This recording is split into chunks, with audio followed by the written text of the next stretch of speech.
Et hello, bonjour, je vais parler de Shakira, la chanteuse mexicaine qui vient juste de se dépêtrer d'un problème de taxes. En effet, le gouvernement espagnol l'accusait d'avoir voulu cacher 15 millions au service des taxes et que cela constituait une fraude financière. N'est-ce pas? Elle expliquait qu'elle n'essayait pas de cacher quoi que ce soit et que tout avait été remis dans les mains de ses comptables. Donc aujourd'hui, elle a fait un accord avec le gouvernement espagnol. À la place d'une possible peine de prison de 3 ans et demi, voire 10 ans, elle a souhaité dédommager le fisc. Alors, quand je dis le fisc, c'est l'équivalent du fisc en Espagne, en leur donnant l'équivalent de 7 millions d'euros, en plus des 15 millions qu'elle devait déclarer. Donc c'est un total de près de 22 millions, 23 millions à peu près qu'elle va devoir donner au fisc espagnol, ce qui ne semble pas être grand-chose, vu qu'elle a une fortune de près de 300 millions de dollars. 300 millions de dollars qui ont été amassés grâce à ses concerts, grâce à ses accords avec de grandes marques et tout ça. Donc les gens se disent que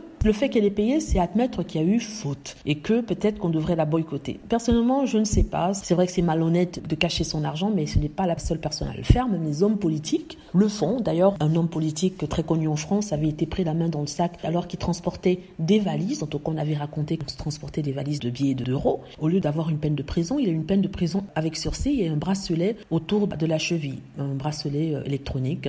Mais bon, on sait très bien qu'il peut l'enlever. Personne ne sera là pour vérifier parce qu'il est trop puissant. Je ne vais pas dire le nom de la personne parce que j'ai pas envie qu'on vienne me chercher. Mais vous savez de qui je parle. Vous savez de qui je parle. Si vous ne savez pas qui c'est quelqu'un qui est très petit et qui est une très belle femme.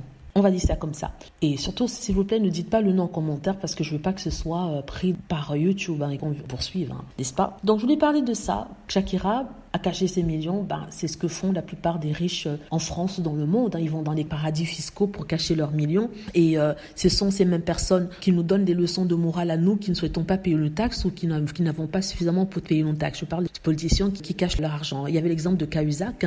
Lui, je peux le citer parce que c'est reconnu qu'il l'a fait. Donc, il n'a pas autant de pouvoir que vous savez qui. Et donc, du coup, voilà, lui, on lui tombe dessus. Mais bon, en même temps, ce n'est pas la seule à le faire. Donc, comme c'est une femme, on dit qu'on doit la sanctionner, la canceller. S'il faut la canceller, il faut aussi canceller toutes les personnes qui ont été pris la main dans le sac. Et je vous assure qu'il y en a plein que ça concerne. Voilà, dites-moi ce que vous en pensez. J'espère que vous aimez la vidéo. N'hésitez pas à cliquer sur like si c'est le cas, à vous abonner pour plus de vidéos et à cliquer sur la petite cloche afin de avertir lorsque je poste une nouvelle vidéo. Merci.